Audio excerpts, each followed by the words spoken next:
तो दोस्तों, प्यारे साथियों, छोटे बच्चों, अभी कड़क होना पड़ेगा मेरे को, ऐसे पढ़ाना है तुमको, इतना खतरनाक टॉपिक। तो सबसे पहले, अब आगे पढ़ने से पहले मैं एक वीडियो बना चुका हूँ जिसका नाम है सेक्स एजुकेशन, यौन शिक्षा के नाम से।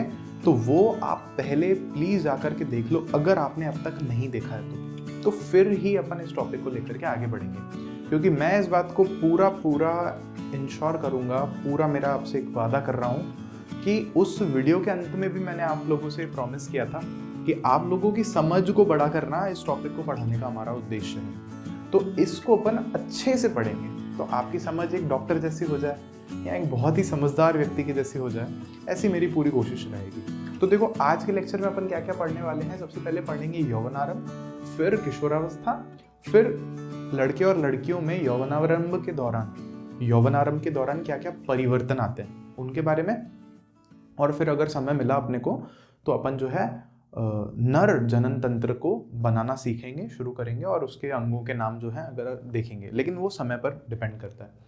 तो अब सबसे पहले है यौवनारंभ या प्यूबर्टी, इसको इंग्लिश में बोलते हैं प्यूबर्टी। तो प्यूबर्टी वैसे ज़्यादा एक कॉमन शब्द है। ये जो दोनों शब्द है ना, ये थोड़ा कन्फ्यूजन उत्पन्न करते हैं। मैं आपको पहले ही बता दूं यहाँ पे एक छोटी सी चीज़ कि पढ़ तो रहे हैं अपन दोनों को, लेकिन इन दोनों शब्दों के बारे में एग्जाम में आपसे सीधे नहीं पूछता कुछ, मतलब बहुत ही कम चांसेस हैं कि आपको बोलेगा कि यौवनारंभ की परिभाषा लिख करके बताओ, नहीं पूछता। तो अब चलो सुनो, ध्यान से सुनो। यौवनारंभ क्या है? ये एक प्रक्रिया है। यौवनारंभ क्या है? एक प्रक्रिया है जिसमें क्या होता है कि जो लड़के लड़कियां हैं ना, वो कालक्रम में विकसित होते हैं। उनका जो शरीर इस तरह से विकसित होता है कि वो बढ़ करके प्रजनन में भागीदार होने लायक बन जाते हैं। उनका जो शरीर है ना, जो प्रजनन की, हमारा एक जैव प्रक्रम है। प्रजनन बोले तो अपना कैसा जैव प्रक्रम बोल रहे हैं अपन? बच्चे पैदा करने का, सिंपल में। तो अभी जो छोटा बच्चा है उसका शरीर इस प्रकार से विकसित होगा कि वो प्रजनन की जो प्रक्रिया है, जो बच्चे पैदा करने की प्रक्रिया है, उसमें भागीदार बनने योग्य हो जाए। तो वो अवस्था क्या कहलाती है? यौवनारंभ। मतलब इसमें, इस अवस्था में शरीर उस तरह से विकसित हो रहा है। इतनी सी बात आपको याद रखनी है। अब आपके मन में होगा सर सवाल कि सर लिखना क्या है? तो देखो, वैसे तो मैं नोट्स में ये सारी बातें लिखा हूँ ताकि मैं आपको समझा दूँ, आप नोट्स पढ़ो, आपको समझ में आ जाए। बाकी मैं फिर भी पढ़ रहा हूँ, अगर आप में से कोई लिख रहा है तो मैं पढ़ रहा हूँ, लिख सकता है। तो हमें यहाँ पर लिखना है मानव में यौवनारंभ। मानव में यौवनारंभ शारीरिक परिवर्तन की वह प्रक्रिया है। शारीरिक परिवर्तन की वह प्रक्रिया है जिसके द्वारा कालक्रम में बच्चे बढ़कर प्रजनन में समर्थ जवान बन जाते हैं। प्रजनन करने के लिए समर्थ जवान बन जाते हैं। बच्चे बड़े होकर के प्रजनन में समर्थ जवान बन जाते हैं। ये अपने को इसकी परिभाषा में लिखना है। आप बोलोगे सर आपने तो जल्दी बोल दिया। अरे वीडियो देख रहे हो भाई, पॉज कर सकते हो, पीछे कर सकते हो, वापस देख सकते हो, और जल्दी लिखने की प्रैक्टिस भी कर सकते हो। फिर उसके बाद क्या है हमारे पास में? अब दूसरा यहाँ पर फैक्टर आता है। तो पहला तो मैंने आपको परिभाषा बता दी। दूसरा इसमें क्या आता है? आयु, कि लड़कों में ये कितनी आयु में होता है और लड़कियों में ये अवस्था कितनी आयु के आसपास होती है। तो आयु में हम दो देखेंगे, एक तो लड़के में, तो लड़के में मैं ये निशान बना दूंगा आजकल से जहां पर भी जरूरत होगी, और लड़की में ये वाला निशान बना देंगे। तो लड़कों में ये जो आयु है लड़कियों से थोड़ी अलग होती है। मैं आपको बता देता हूँ लगभग कितनी होती है ये आयु, कि लड़कियों में ये आयु है लगभग 10 से 14 वर्ष। लड़कियों में ये आयु है 10 से 14 वर्ष। अब ये ना लगभग है, आप ये मत सोचना कि फिक्स है। हो सकता है कि किसी लड़की में ये जो परिवर्तन है यौवनारंभ के जो आ रहे हैं वो 15 वर्ष की उम्र में आना शुरू हो, तो ऐसे कोई समस्या वाली बात नहीं। हो सकता है किसी में 9 में ही आना शुरू हो जाए। और लड़कों में जो ये आयु है ना, ये लगभग 12 से लेकर के 16 वर्ष है। और ये मैं फिर से कहूंगा कि कोई फिक्स नहीं है, ये एक लगभग है, जो लगभग ज्यादातर लड़कों में इस उम्र में ये जो परिवर्तन आना शुरू हो जाते हैं। अब इसके बाद हम बात कर रहे हैं कि इस अवस्था में ही लड़के और लड़कियों में शरीर में अलग अलग परिवर्तन आते हैं, और उन परिवर्तनों की तो हम डिटेल में बात करेंगे। लेकिन हाँ, मेंशन कर दिया कि प्यूबर्टी वो शारीरिक अवस्था है जिसमें जो बच्चे हैं वो बढ़कर के प्रजनन में समर्थ हो जाते हैं, और साथ ही उनके शरीर में जो है अलग अलग तरह के परिवर्तन आते हैं। और साथ ही साथ उनकी आयु भी मैंने आपको लगभग बता दी। फिर उसके बाद ये है कि क्वेश्चन होगा आपके मन में कि सर ये जो यौवनारंभ है ना, ये फिर एकदम से कैसे आ जाता है? हमारी किताब में इसको अच्छे से समझाने की कोशिश की है, लेकिन भाषा थोड़ी क्लिष्ट है, थोड़ी सी कठिन भाषा है कि भाई बचपन से बड़े ही तो हो ही रहे थे, फिर वो बचपन में ही क्यों नहीं हो रही थी ये चीज़, फिर ये मतलब बाद में क्यों हो रहा है? तो इसका देखो ये है कि शरीर में ऊर्जा की जो मात्रा है ना, वो कहीं ना कहीं पर लिमिटेड है। मतलब बहुत ज़्यादा अनंत ऊर्जा नहीं है हमारे शरीर में।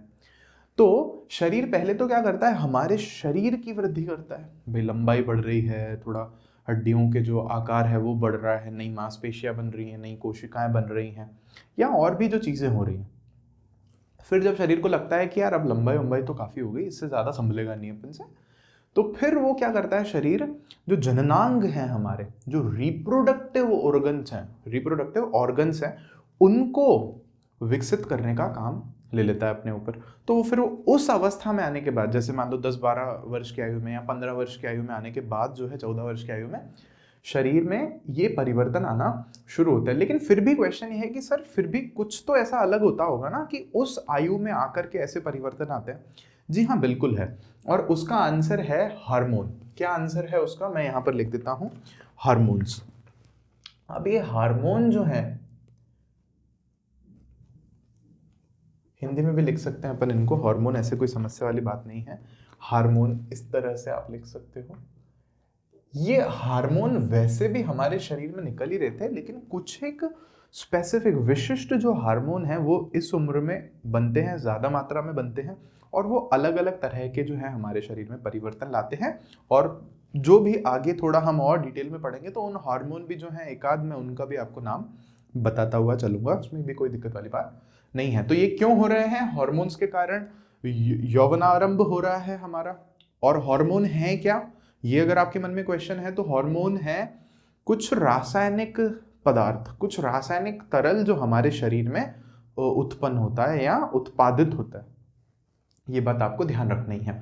तो यौवनारंभ के बारे में अब आप 4-5 पंक्तियां लिख सकते हो। अब मैं आपको बता देता हूं पहले किशोरावस्था के बारे में, फिर हम दोनों को थोड़ा सा तुलना कर लेंगे। ये लगभग दोनों सेम समझा जाता है इनको। किशोरावस्था या अडोलसेंस क्या है? ये वो अवस्था है, ये वो समय अंतराल है, ये वो आयु है जिसमें क्या हो रहा है कि हमारे अंदर जो शारीरिक परिवर्तन है, सुदृढ़ता है, या जो हमारे जनन अंगों का विकास है, वो तो हो ही रहा है, वो तो हो रहा है, लेकिन साथ ही साथ में हमारा मानसिक जो विकास है वो भी हो रहा है, और भावनात्मक परिवर्तन भी आ रहे हैं हमारे शरीर में। भावनात्मक बोले तो इमोशनल, मेंटल और इमोशनल चेंजेस भी आ रहे हैं, और डेवलपमेंट कहें तो ज़्यादा बेहतर है। समझना कैसे, ये जो उम्र है ना, इसमें हमारे अंदर एक अलग जोश आ जाता है, जुनून आ जाता है। हमको लगता है कि जो हम कर रहे हैं ना वो सही है। मतलब कोई लड़का अगर जाके सिगरेट पीने लग जाता है ना इस उम्र में, 15-16 के दोस्तों को साथ में दिखाने के लिए, या कोई शराब पीने लग जाता है, या कोई और नशा करने लग जाता है, तो उनको भले ही पता है, वो गुटखे की थैली पर इतना बड़ा लिखा हुआ है कि भैया ये देख ऐसा कैंसर हो जाएगा गुटखा खाएगा तो, सिगरेट के पैकेट पर इतना बड़ा बना हुआ है, लेकिन ना उन बेवकूफ़ों के दिमाग में नहीं घुसती ये बात। खैर, उन सबको बेवकूफ़ बोलना भी गलत बात है, ये केवल एक बुरा काम है जो वो उनको छोड़ देना चाहिए। अब वो क्यों, देखो एक समस्या है क्यों, क्योंकि जो भी कर रहे हैं लग रहा है सही कर रहे हैं ना, बात ही खत्म हो गई। तो वो क्यों लग रहा है? क्योंकि ये किशोरावस्था में है अभी। लेकिन वही व्यक्ति जब 22, 23, 25 की आयु तक आता है ना, तो उसको समझ आ जाती है कि नहीं नहीं यार, ये जो शरीर है ये तो बहुत ही कीमती है, इसको ऐसे बेकार से फिजूल कामों में यूज़ नहीं करेंगे अपन। ये बात तब जाके क्लियर होती है।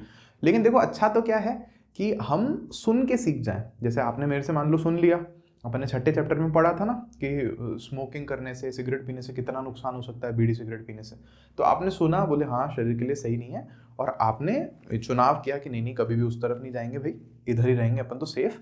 तो आप ज़्यादा समझदार हो गए उनसे, ना कि आपने 25 तक कुछ गड़बड़ की और फिर आप इंतज़ार कर रहे हो कि शरीर जवाब दे जाए, फेफड़े वेफड़े ख़राब हो जाएं, दिल में गड़बड़ होना चालू हो जाए, तो आप उसको छोड़ो उस बुरी आदत को। तो ऐसे कभी बुरी आदत की तरफ जाना ही नहीं। तो मैंने ये बात क्यों छेड़ी, क्योंकि ये बात है किशोरावस्था से जुड़ी हुई, क्योंकि ये सब बातें किशोरावस्था में हो रही हैं, और उसके अलावा शरीर में अलग अलग तरह की फीलिंग्स हो रही हैं, अभी अपन उस पर भी आ ही रहे हैं। तो एक बात बस मैं यहाँ पे कंक्लूड कर देता हूँ कि किशोरावस्था की एक बार मैं परिभाषा बोल देता हूँ।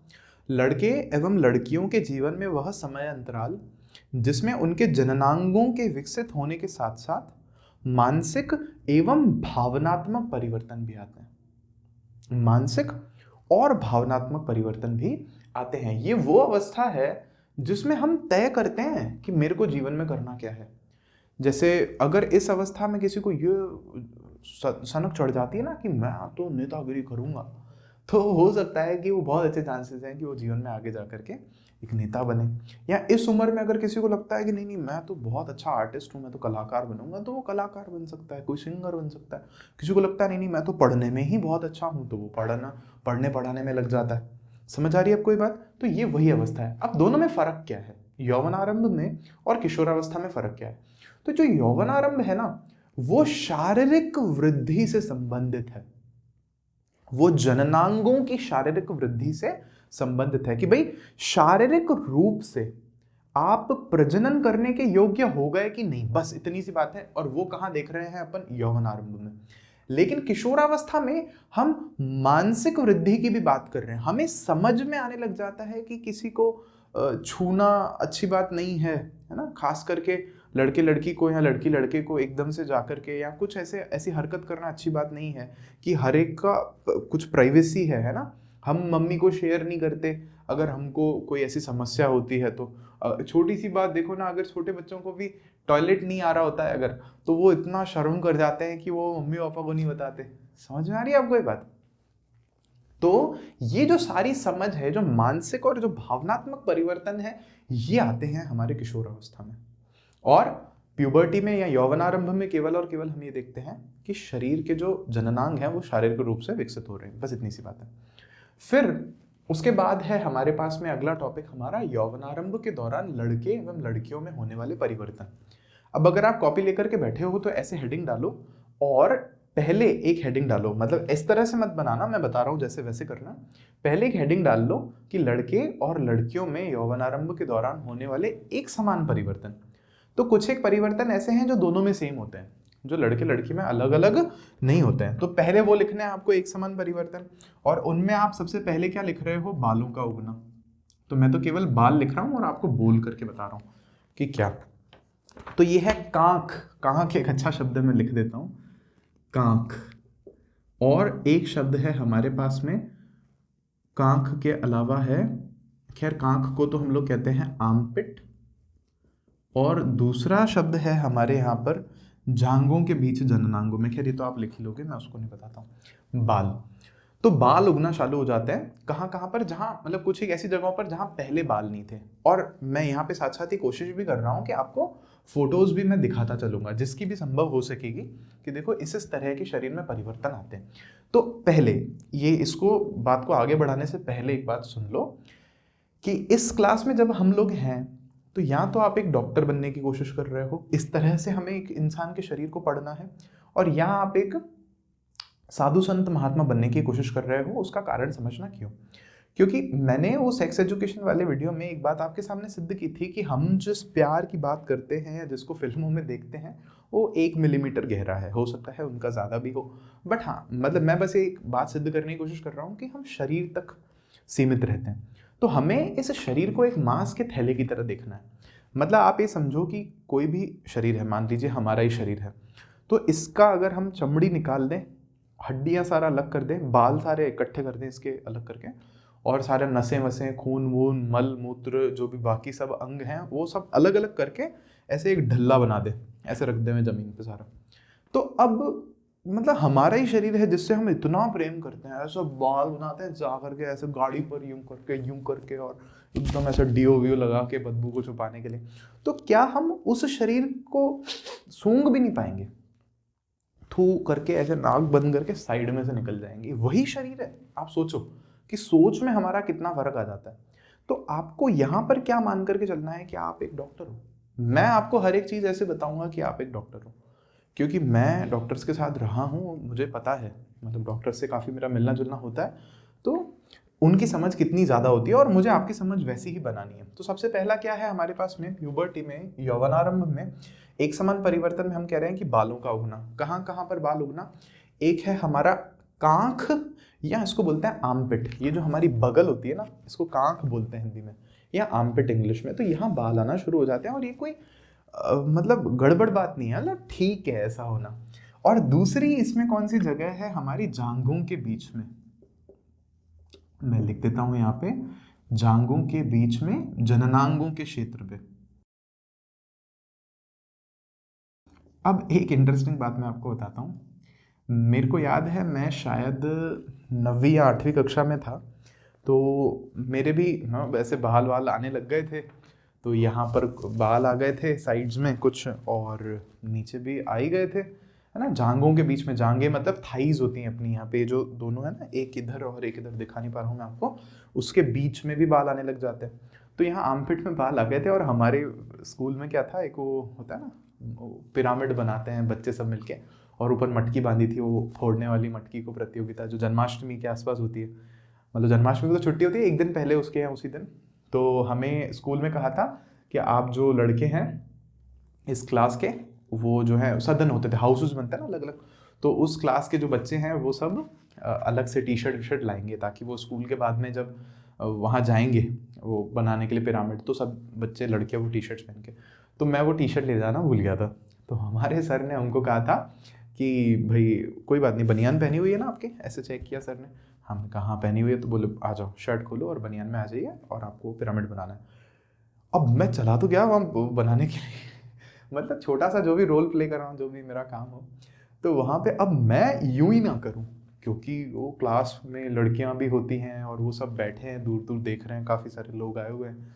तो मैं यूं ही ना करूं, क्योंकि यहाँ तो बाल, अब उनको कैसे छुपाएं, इतनी शर्म आए।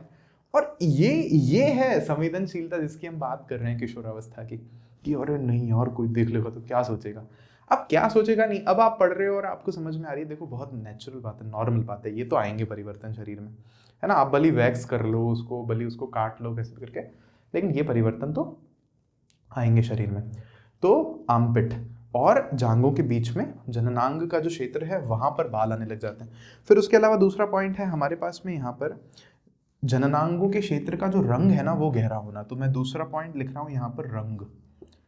तो जननांगी क्षेत्र का रंग गहरा होना।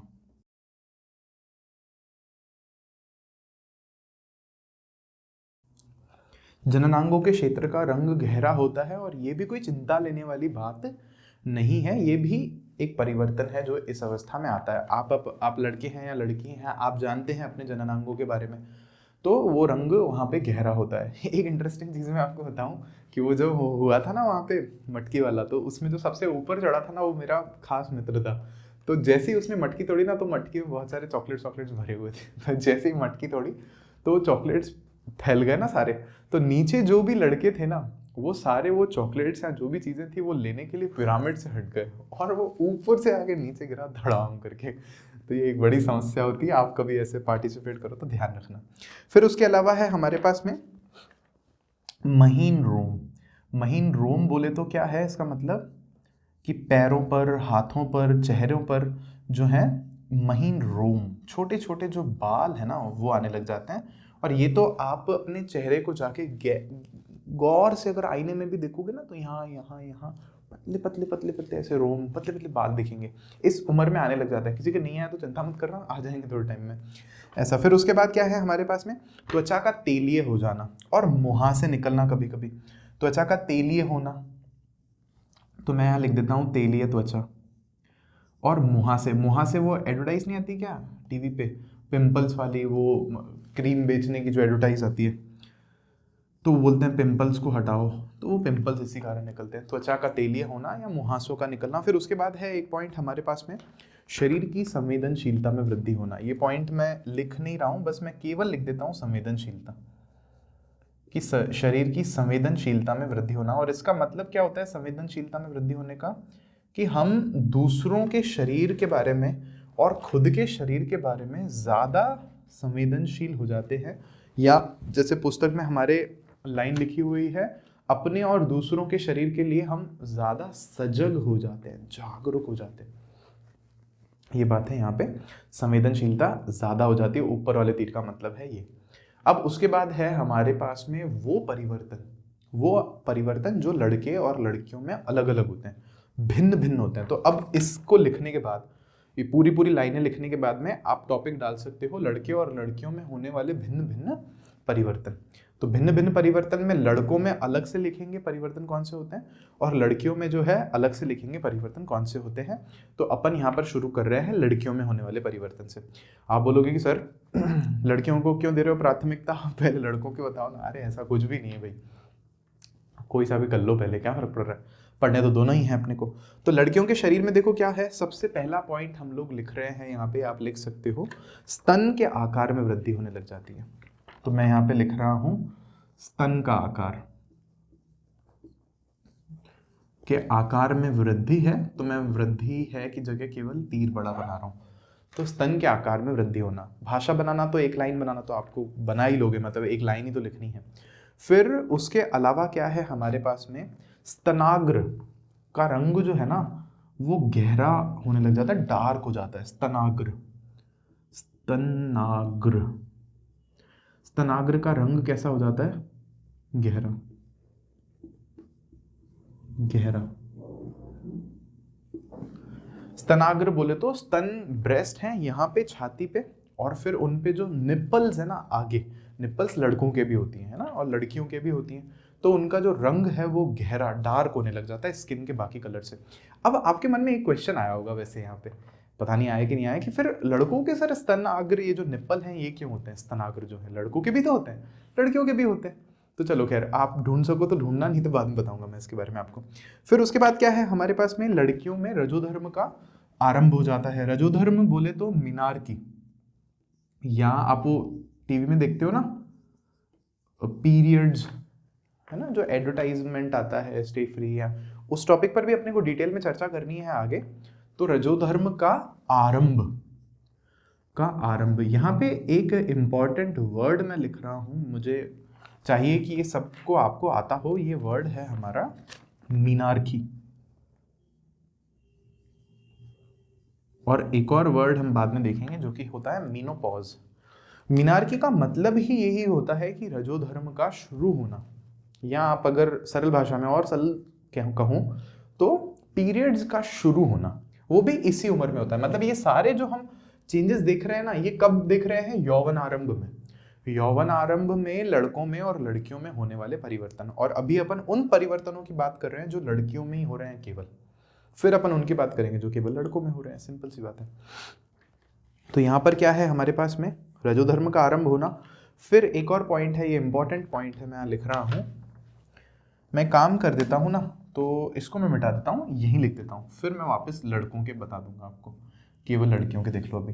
थर्ड फोर्थ पॉइंट हम लोग यहाँ पर लिख रहे हैं, ये है हमारे पास में श्रोणी का विस्तारित होना। श्रोणी, अब ये श्रोणी क्या चीज़ है, ये एक इंपॉर्टेंट पॉइंट है जिससे आपकी थोड़ी समझ और क्लियर होगी, एनसीईआरटी में नहीं है ये पॉइंट। श्रोणी बोले तो पेल्विस, अभी पेल्विस क्या है वो देखो और सुनो ध्यान से, डायग्राम तो मैं आपको दिखाई दे रहा हूं।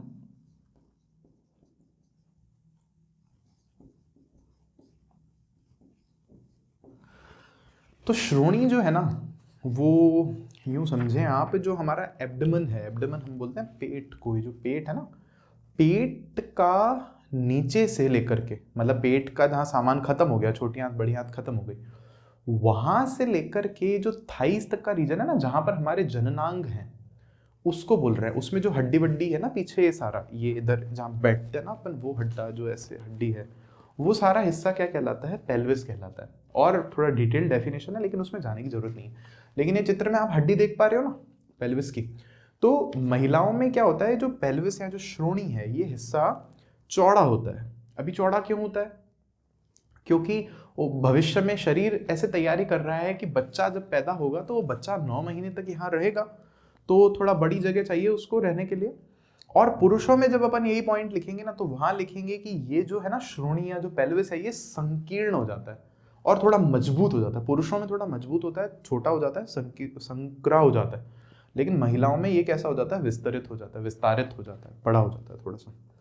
फिर उसके बाद है हमारे पास में आवाज का पतला होना। अब ये तो सबको ही पता है, इसमें क्या बताऊं, आवाज का पतला होना या तीखी आवाज होना, या इसको हम लोग बोलते हैं हाई पिच्ड वॉइस। बहुत एकदम चुभने वाली आवाज़ होना, पतला होना।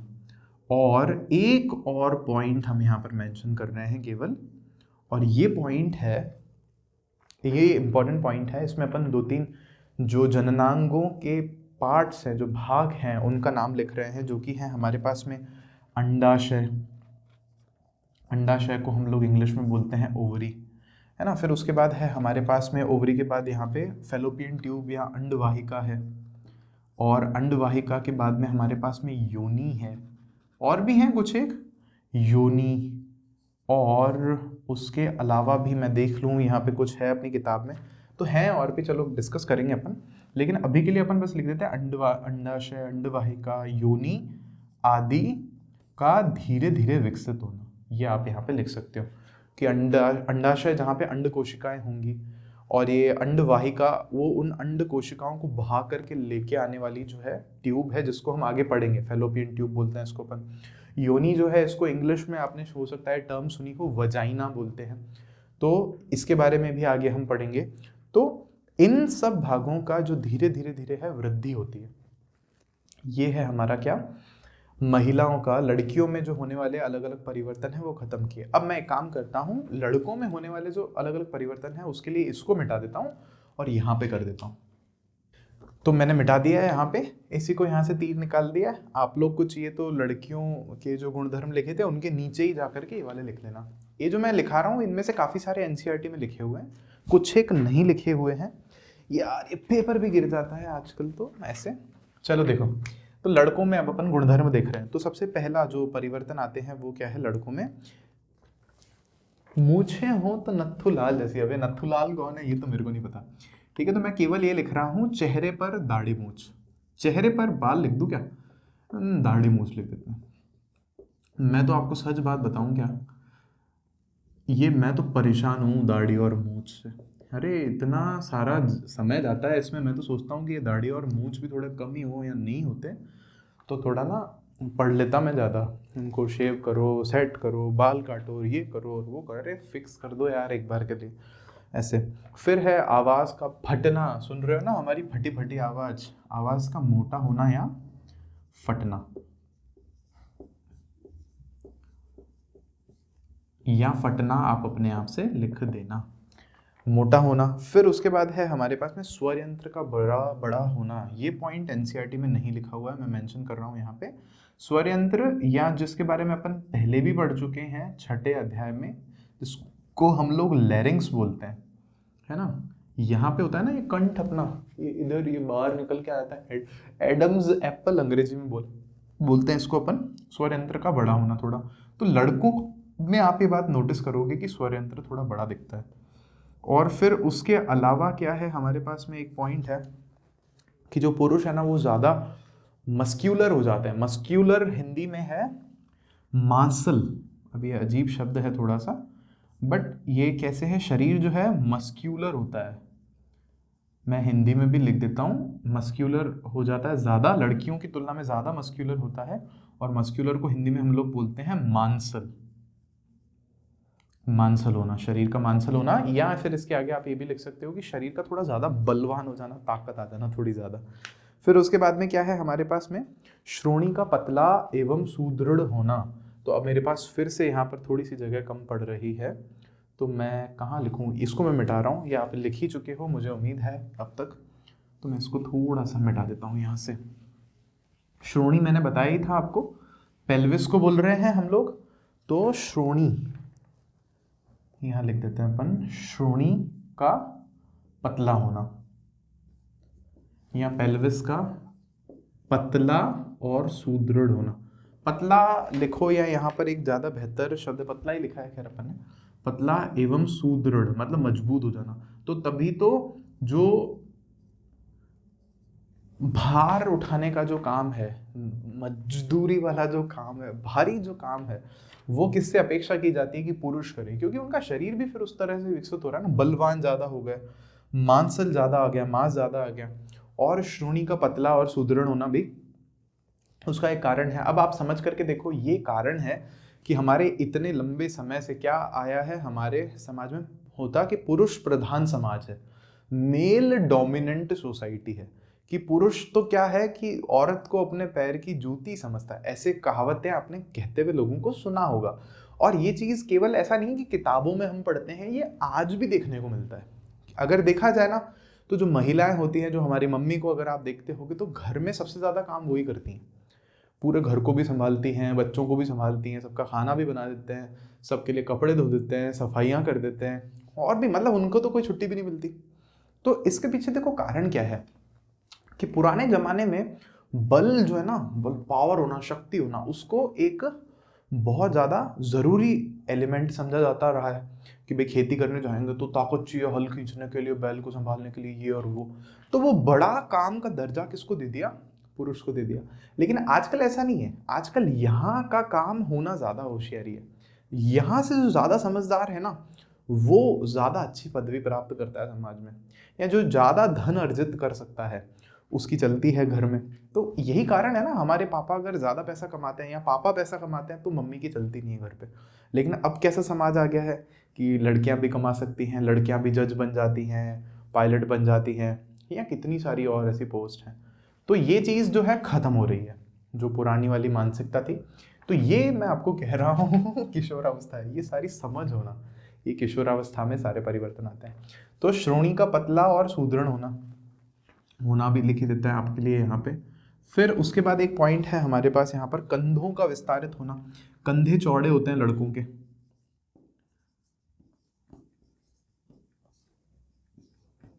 और एक आध पॉइंट बस और है कि वृषण, वृषण कोश और शिश्न। मैं बताता हूँ आपको ये क्या क्या चीजें हैं। वृषण हैं हमारे शरीर में, पुरुषों के शरीर में, जहां पर शुक्राणु बनते हैं या स्पर्म सेल बनते हैं। ये अपन डायग्राम ड्रॉ करेंगे तो समझ में आएगा। लेकिन होता है ना, हमारा जो लिंग है उसके नीचे, पुरुषों का जो लिंग है उसके नीचे एक थैली होती है, थैली। उसके अंदर दो छोटे छोटे बॉल होते हैं, वो बॉल जैसे होते हैं, उनको वृषण बोलते हैं अपन। वृषण को इंग्लिश में बोलते हैं टेस्टिकल, या टेस्टिस भी बोलते हैं प्लूरल को। और वृषण, और दूसरा होता है वृषण कोश, वो जो थैली होती है जिसमें ये वृषण रखे हुए होते हैं, उसको बोलते हैं वृषण कोश, या इंग्लिश में इसको बोलते हैं स्क्रोटम। खैर ये आगे अपन और डिटेल में देखेंगे। वृषण कोश और जो लिंग है उसको हम लोग बोलते हैं, या तो लिंग बोल देते हैं या उसको शिशन बोलते हैं।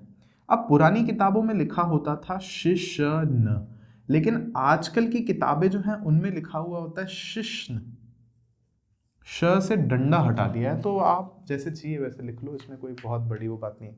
तो जैसे लड़कियों में हमने क्या लिखा था कि जो लड़कियों के जननांगों के अलग अलग भाग थे, जैसे कि क्या था, वहाँ पर हमारे पास में योनि थी, या वहाँ पर हमारे पास में अंडाशय थे, अंडवाहिका थी, तो वो धीरे धीरे विकास कर रहे थे, विकसित हो रहे थे। तो सेम हम यहाँ पर भी लिख रहे हैं कि वृषण, वृषण कोश, लिंग, शिशन आदि जो हैं वो विकसित होते हैं, धीरे धीरे विकसित होते हैं। आप लिख देना यहाँ पे, आदि विकसित होते हैं।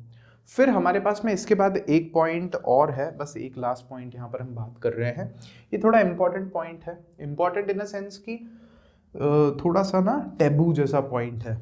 यहाँ पे मेरे पास जगह नहीं है, लेकिन हाँ 8वां पॉइंट है, चलो मैं यहाँ थोड़ा सा लिख देता हूँ। ये हमारी किताब में लिखा हुआ है, ये है दिवा स्वप्न, या जो है जिनको वेट ड्रीम्स कहा जाता है। मैं आपको बताता हूँ क्या है।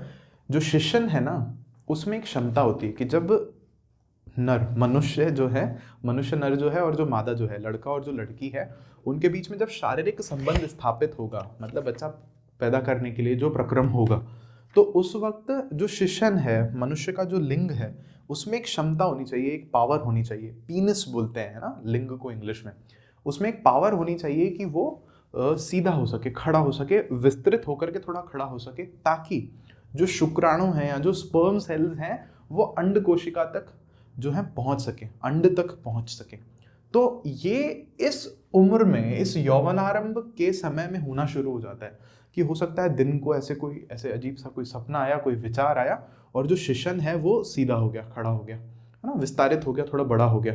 तो वो ना, अब ये होता तो है ही, लेकिन लड़के फिर इसको क्या करते हैं, ऐसे छुपाने की कोशिश करते हैं। और थोड़ा सा शर्म होना ज़रूरी भी है। इसका मतलब ये नहीं कि हम कपड़े वपड़े खोल करके घूमने के लिए निकल जाएं कि ये तो होता ही है ना। नहीं, देखिए हमारे समाज में कुछ एक नॉर्म्स होते हैं, मान्यताएं होती हैं। वो मान्यताएं ही एक स्थायी समाज बनाती हैं।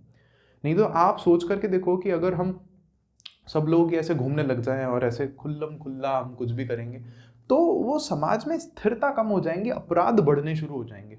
तो हमारे समाज में क्योंकि ये मान्यताएं हैं कि नहीं, ये चीज़ें तो थोड़ी सी ना बंद होनी चाहिए, इनके बारे में एकदम से बस एकदम खुले खुले नहीं बता देना चाहिए सबको जा करके।